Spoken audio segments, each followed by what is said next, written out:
Right friends, welcome back to news analysis for 19th week.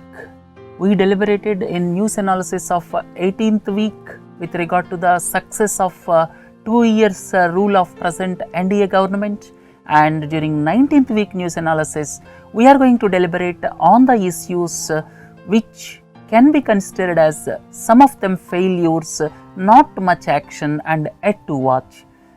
During 18th week I listed 24 points as far as the success of Narendra Modi rule is concerned, and in this week I concentrated on 24 points. Some of them are failures and some of them indicate not much action and some of them indicate yet to watch. So look at the first point. Not much result on the black money front. Actions taken could not yield desired results.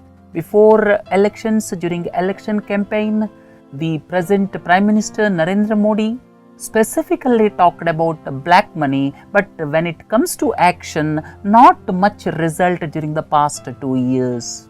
Then second important point is the government is criticized from various quarters for not being able to reach out to the opposition on several issues, and it can be considered as one of the weaknesses, and GST bill issue is one such example, and reaching out to the opposition and other parties is sometimes felt missing in the present government. Then much desired land acquisition bill was shelved after several ordinances. In fact, land acquisition bill is badly needed so as to improve the environment, or you can say business climate of the country, and shelving of this land acquisition bill shows a lack of firm policy actions on certain fronts by the present government. Exports are falling sharply, and 16% fall in exports during 2015-16, and exports are falling since December 2014, and part of the blame of course is due to global downturn in the economy. Several countries are reeling under either recession or slow growth rates, but concrete action plan such as becoming a partner in global value chain as well as innovation to stay competitive are missing from the government. And we discussed in previous weeks about the global value chain. Please listen to that lecture when we discussed on fall in exports. And no effort is made by the present government to become a partner in global value chain, and at the same time innovation to stay competitive. These two things are missing. Then Swachh Bharat Abhiyan, it is an example of more rhetoric than action. At ground level, not much progress could be seen, and establishing qualitative benchmarks for government programs is the need of the hour. And another important point is the ease of doing business is still not easy in our country.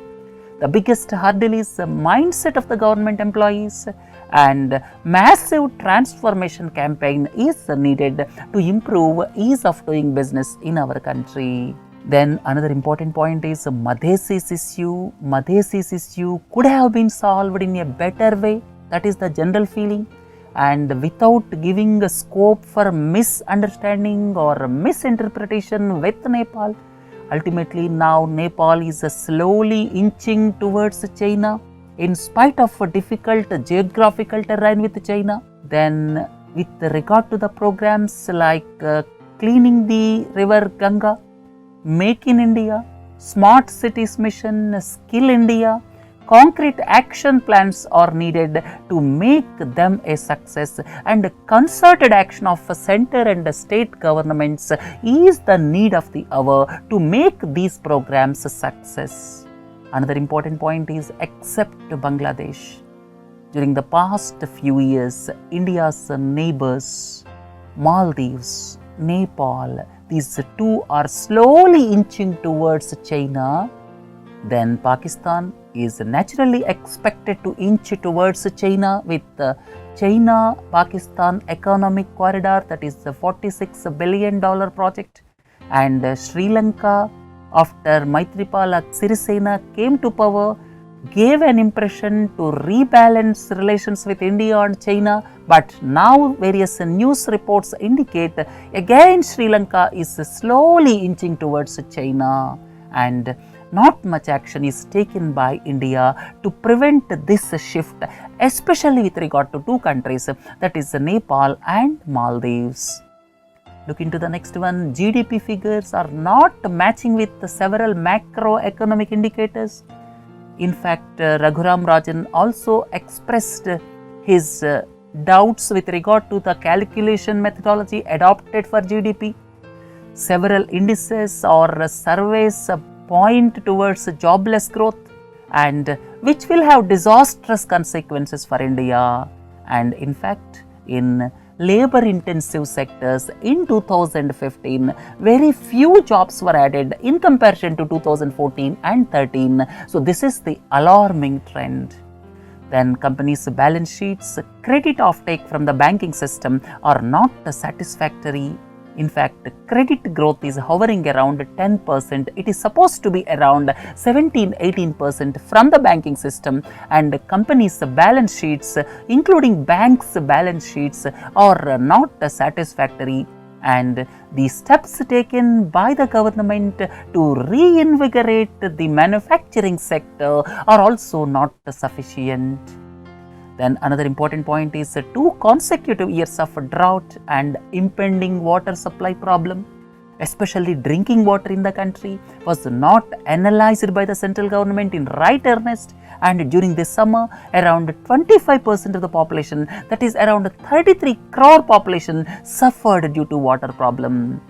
Look at the next issue. The biggest advantage for the Narendra Modi government is the fall in oil prices. When Narendra Modi took the reins of the country, at that time the cost of oil per barrel was $115, came down to $50 per barrel at present. But government could not pass on the benefit to the common man, and the government raised excise duty several times. Another important aspect is the share of indirect taxes out of total tax collections is increasing at an alarming rate. And during the past few years, the share of indirect taxes like excise duty, customs duty, service tax raised from 50% to around 60%. All of you are well aware indirect taxes are regressive in nature, but the share of indirect taxes increase is not understood, and no step was taken by the government to control the share of indirect taxes. And this is not a welcome step for India, as indirect taxes are regressive in nature. Another important aspect is at the ground level, minimum government, maximum governance is not evident. Mindset of the bureaucracy is the biggest hurdle.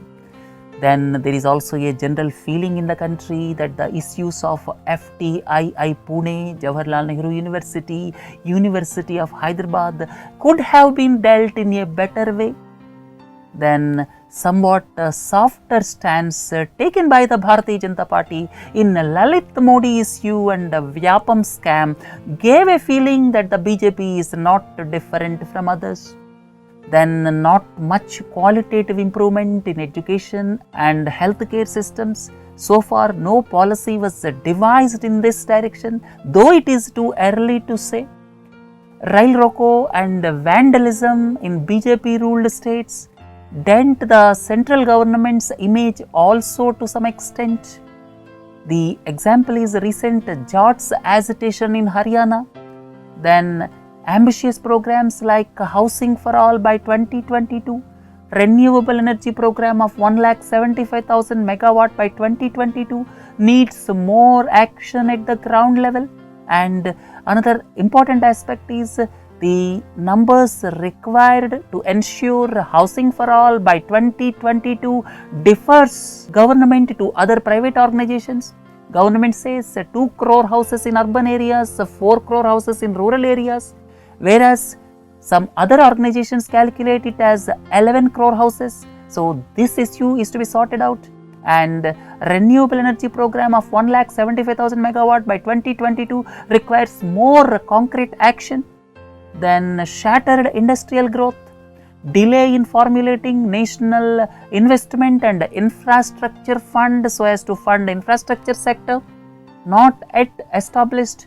There is a substantial delay in formulating NIIF, then not much action in infrastructure investment trusts and real estate investment trusts, and more action is needed so as to make them success stories.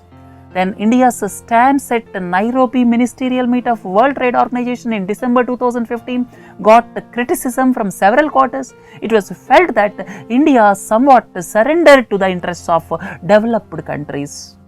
Then support by the government to bail out Air India, endless rounds of bank capitalization, going soft on some central public sector enterprises sometimes gave the impression that this government is resorting to crony socialism. And the last point is, government is sometimes criticized for its apparent tilt towards saffronization of historical events. And out of these 24 points, some of them can be categorized as failures. Some of them may require some more time because it is only 2 years. So during part 1, I listed 24 points where there is a success, and in part 2, I listed 24 points where there are some failures and some more time is required to make them a success. Right friends, with this let us conclude the news analysis, that part 1 and part 2 indicating various aspects of Narendra Modi's rule of 2 years. Have a nice day. Please do join for other modules. Thank you.